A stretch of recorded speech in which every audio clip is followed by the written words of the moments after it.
Well, hello everyone. I am Tina Banks and I am here today with Jessica Herrmann with Great GA Realty. Hey. Thanks for joining me today, Jessica. Thank you. I'm honored to be asked. Thank you. You're more than welcome. We're honored to have you. So tell us who you are and let us know what it is you do. Okay, so as she said, I'm Jessica Herrmann with Great GA Realty. So we are a fully serviced real estate firm here in Statesboro. Statesboro is our home base. We actually cover 12 other counties throughout the Southeast. So we cover quite a large area. We do residential, commercial, land, and we actually also do property management as well. You can get everything in Everything, one yeah, stop. exactly. That's awesome. So how did you first become interested in the real estate industry? Yeah, so my husband will take the claim for this one. He actually is the first person that ever told me that I needed to be in sales. He's actually in sales as well, completely different industry, but he told me I was probably about 23, 24 years old, and I was like, no, there's no way. There's no way I'm going to do anything like that. But he just kept kind of encouraging me and felt like it would be a good fit. He actually, my very first broker, he introduced me to her. And so after I kind of met her and we talked about it and I learned about the business, I was really sold. And so that was kind of the beginning. So how long ago was it? 16 years ago. Wow. So yeah. Did you do anything else before this? I did. So previously I was actually a paralegal for an attorney here in town doing civil litigation work. So and then before that I was a paralegal in Athens after I graduated from college at the University of Georgia. Go Dogs. Go Dogs. And he was actually a real estate attorney. So that's really where I kind of got my first introduction. And then prior to that, since I was 16 years old, I had always worked at a bank. So for about 6 years, banking, and then, attorneys for a few years after that, and then real estate. So yeah, kind of all fell in line a little bit. Yeah. It did. So explain your process of walking someone through the listing process. Sure. So, whenever somebody calls me and tells me they want to list a property, my first step, I need to get in the house. I need to be able to see it. And we can pull a lot of data. There's a lot of information online right now, but it's just not the same as actually getting in and being able to see it. So I will typically pull some, comparables before I go out, but I like to go out and meet with them, talk with them, kind of see what their expectations are, their timelines, the time frames, and then I'll come back and do some extensive research as far as what I think the property will likely sell for. So it typically can take a couple of visits to get that done. We're really big on making sure that everybody's expectations are clearly communicated, that you know what to expect right now, especially. I mean, my first question when I go to list the property is, where are you going to go? Because more than likely you're going to need to be gone pretty quickly. A lot of the properties going on the market are going within hours and sometimes, so definitely within days, but sometimes hours. So, really setting that expectation and understanding of what you're about to go through. We do that, we go through that a good bit up front. And then we do a lot of research and, making sure we're pricing it correctly, according to the market. And of course, we give, advice about whether or not you should do any repairs or updates, staging. We do virtual staging, which is actually kind of cool.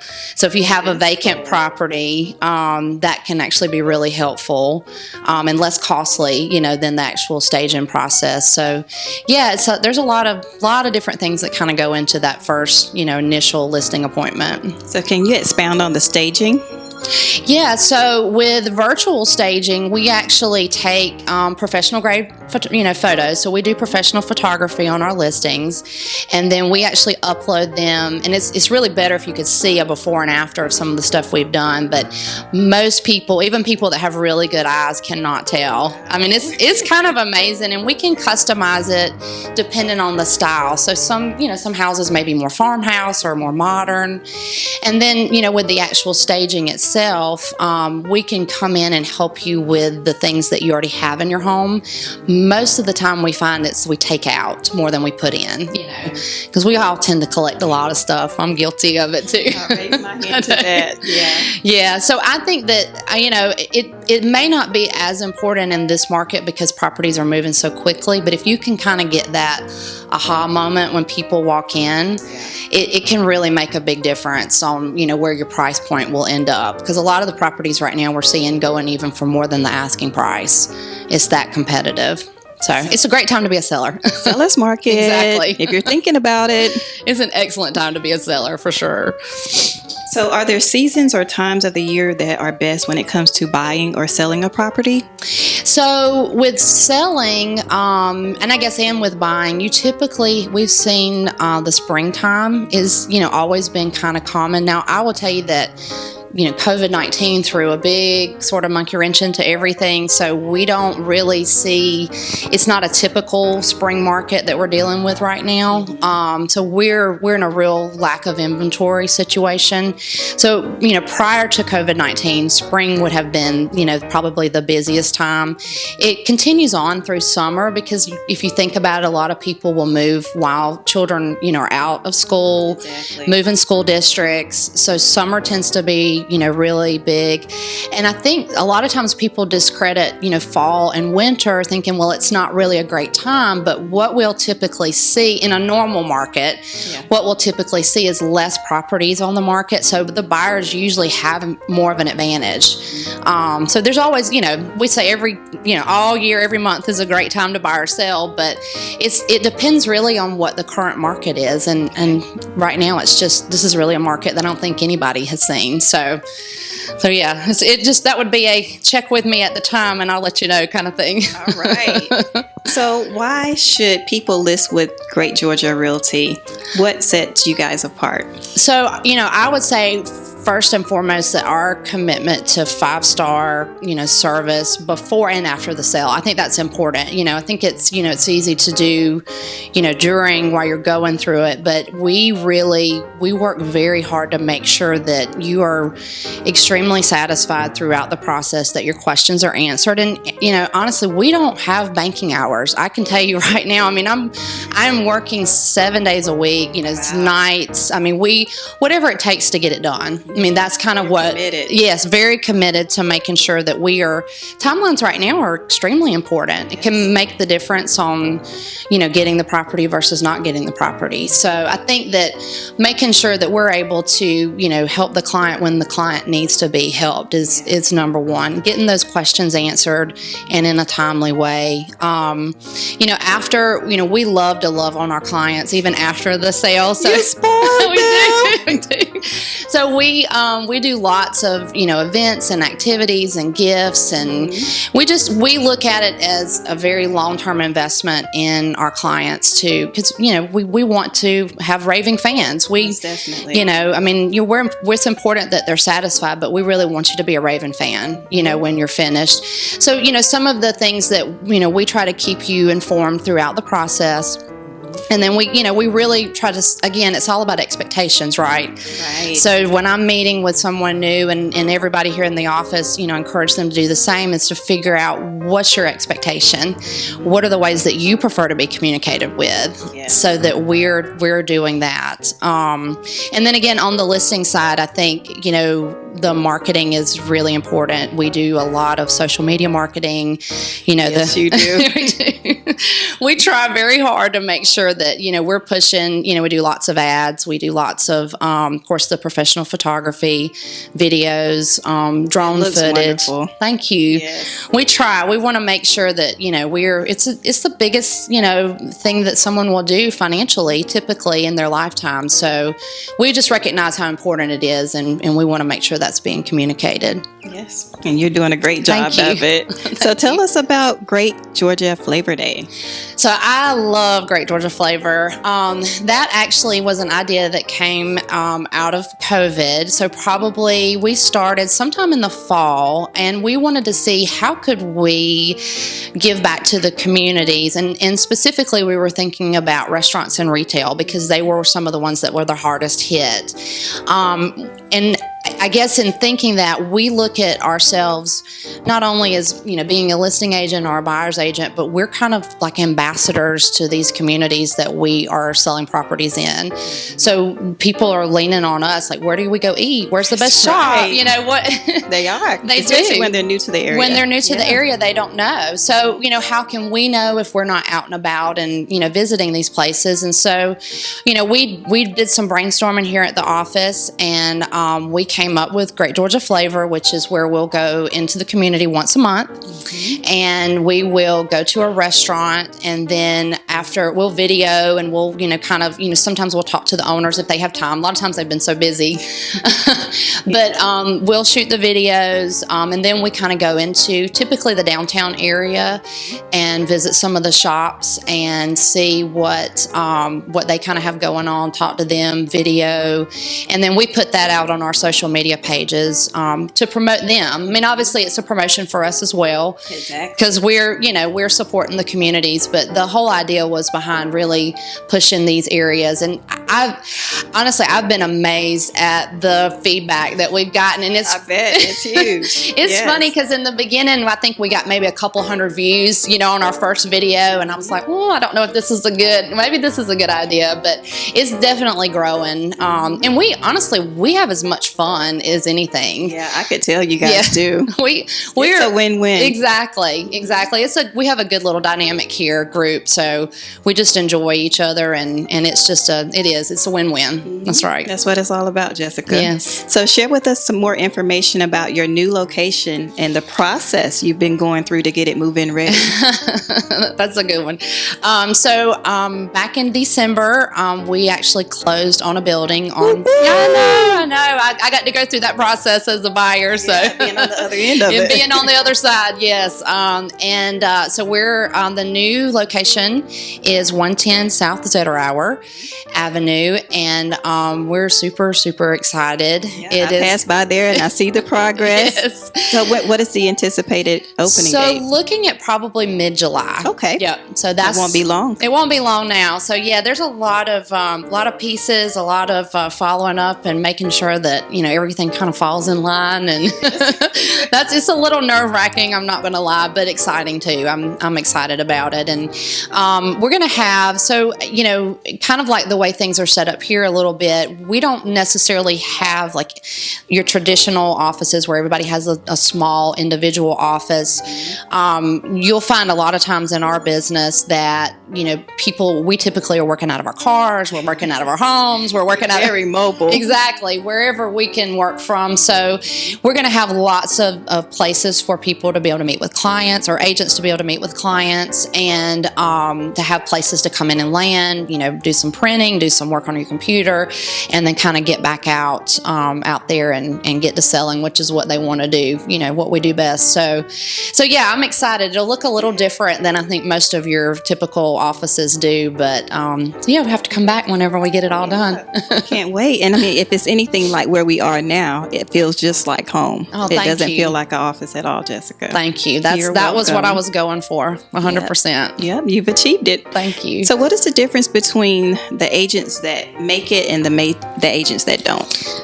That's a good question. I think that a lot of agents, when they first start out, they underestimate, I think, the cost of being a real estate agent. It is, even though it's a fairly inexpensive business to get in, it's no different than if, let's just say, you were opening a coffee shop. Okay. You have to have inventory, you would have to buy your coffee makers, you'd have to have an advertising budget, you'd have to have a marketing budget. And I think that there are so many agents, and I think I was telling you, we were talking before, that a friend of mine in Texas that's an agent actually shared an article that there are actually more real estate agents than there are active properties on the market. Can you imagine that? Wow. I was even shocked when I saw that. So I think that, number one, underestimating the cost and the time, that it takes to build a business, letting people know, that you're out there. I mean, I think that some of the ones that have come in that have been really successful have really invested in marketing and advertising. You have to. You do. And I think too, it's important to really research where you're going to land. What company are you going to go with, because you want to make sure that you've got a broker and a company that's really pouring into you, providing support and lead generation and technology. I mean, there's just I think a lot of agents that I've talked to have just chosen a company and maybe thought that that was going to be the right fit, and then unfortunately found out after you've invested a lot of time that that's maybe not getting what you thought you were getting. So I would say to anybody new that's starting, do your research, find out what's being offered, and then have a good budget. Expect to spend some money in promoting yourself. So what would be a good budget? Oh gosh. I guess that would depend starting, I guess. Yeah, I guess that would depend on the person. If you think about from marketing and advertising, and I think that will also depend on what company you go with. So, if you're with a company that is offering lead generation and you're getting a fair amount of leads to be able to work, then you may not have to spend quite as much money. But I would say, I would probably guess, $5,000-$10,000 to start as far as marketing and advertising, and then kind of continue, to expect to have to, it's not just going to go away, It's one of those things that you'll have to, continue to do as well. So what are some good places to advertise and market other than social media? So we have chosen to go the route of, supporting community and events. That was one of the things that was, really sad to me all through, this past year, that we normally are out and about and we're talking to people and we're, sponsoring events. And that's really where I think you can probably get the best bang for your buck, because it's really more time, than anything else that you're doing. We've tried lots of different, avenues for advertising. We've of course done the paper, which we've been able to have some success from, some of the books that, that they publish around in the county. But I would say, nothing is going to trump being able to actually talk to people and really let people know what you're doing. That's true. Building relationships and rapport with people. 100%. And that's really what this business is about. It is. It's 100%. Yeah, it is. It is relationships. And honestly too, like being, in different groups, like Professional Women Estates Pro. Professional. We love those guys. So I'm in several different, groups like that, similar, and I know a lot of the people here are as well. I think we find those to be very impactful. Yes, we do. So what advice could you give someone who's looking to get into the real estate industry? So I would say, again, have a realistic budget. And like I said, I think, all that's going to depend on, the company that you end up putting your license with. Be clear on what it is that they're offering. So the more that they offer, the less that you'll have to, come out of pocket for. And I think choosing the right company is probably more important than anything else that you do, because there's so many questions. As I've onboarded 4 brand new to real estate agents in the last 9 months, and that was new for me. We've all kind of learning curve. Yeah, it's a learning curve for all of us. Yes. And I think even I, underestimated the number of questions. We actually joke about the fact that getting the license has nothing to do with selling real estate, because that's just the beginning, right? It's just the beginning. So it is. There's a lot that goes into, making sure obviously that you're doing the job correctly, and you're staying in compliance as far as your forms and things like that. And there's no 2 transactions are the same. So I'll tell you, I'll be doing this for 30 years and I'll never say I've seen everything in real estate or I know everything in real estate, because always learning something new. Every day I'm always learning something new. So I think finding the right support and mentor whenever you get started is probably number one. Yeah. For somebody. Mentor, you guys, if you're thinking about going into this industry. Most definitely. So Jessica, as you continue to grow, share with us some of the positions you're currently hiring for. Well, that's a very appropriate question right now for what we're going through. We're seeing a lot of growth here, which is really exciting. So we just last week hired our first transaction coordinator, which is fantastic. So the idea behind that is that your really good salespeople typically are not great at paperwork. So if we can kind of help take some of that off of them and let them go out and do the things that they do best, sure, while still staying in compliance, because that's what's important to me as the broker, on top of obviously the sales too. But so we have done that. Our amazing, wonderful, I can come up with enough adjectives for Leslie, that has been with me for about 2 years now. I know that she's actually going to be leaving in August. So we have sort of transitioned her role into a marketing coordinator / office manager here, because she's really just our everything. So I will be hiring that position come this summer, so probably about the same time we sort of transition to the new office. And I'm actually right now looking for an assistant, a part-time assistant, just for myself. Okay. Just to help kind of, because I think the part of, like, with my personality, sometimes I think I can do it all, you know. Yes, we do. And then I realized very quickly that I cannot. So, in order to be the best me for my clients and for my family as well, is that I'm going to have to scale myself and continue to add on. So as we need more, help, as we continue to grow, then we'll keep adding positions to fit that. Okay. So how can they apply? Well, you can email me. My email is jessica@greatgeorgiarealty.com, and Georgia is abbreviated, so greatgarealty.com. I actually put out something recently on Facebook to kind of let people know and to kind of see, and you can add me as a friend on Facebook. I'm Jessica Walters Herrmann, and my business Facebook is Jessica Herrmann, broker, Great Georgia Realty.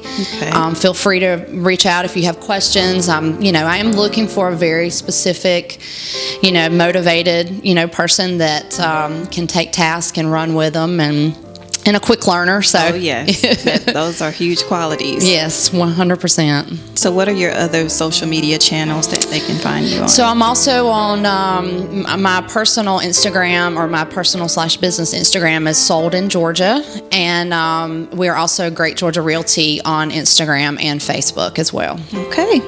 So the last question, which is probably the hardest, is what is your favorite borough's best business? Gosh, a lot of great ones out here. Lots and lots of great businesses out there. I think I'm going to have to say the first one that came to mind when you said that is Son's Doner Kebab, which is in the plaza over there on 180. And I feel this way about a lot of businesses, but there's just something about walking into someone's business and them calling you by name, already knowing what you want to order, having a little chat with you. They're busy, but they recognize that you're important, and they take that time. Yes, and they appreciate your business, and I just appreciate that. So those are the kind of businesses that I will constantly continue to go back to. Most definitely, and we'll have to try them out as well. Yes. All right. Any parting words that you would like to share with us? I just appreciate it. This has been much easier than I thought it was going to be. Well, I'm glad to hear that. I enjoyed my time with you today. And guys, please connect with Jessica on her social media pages. And if you're looking to buy or sell, yes, give us a call. Give her a call. Message us. All right. You guys have a great day. Thank you.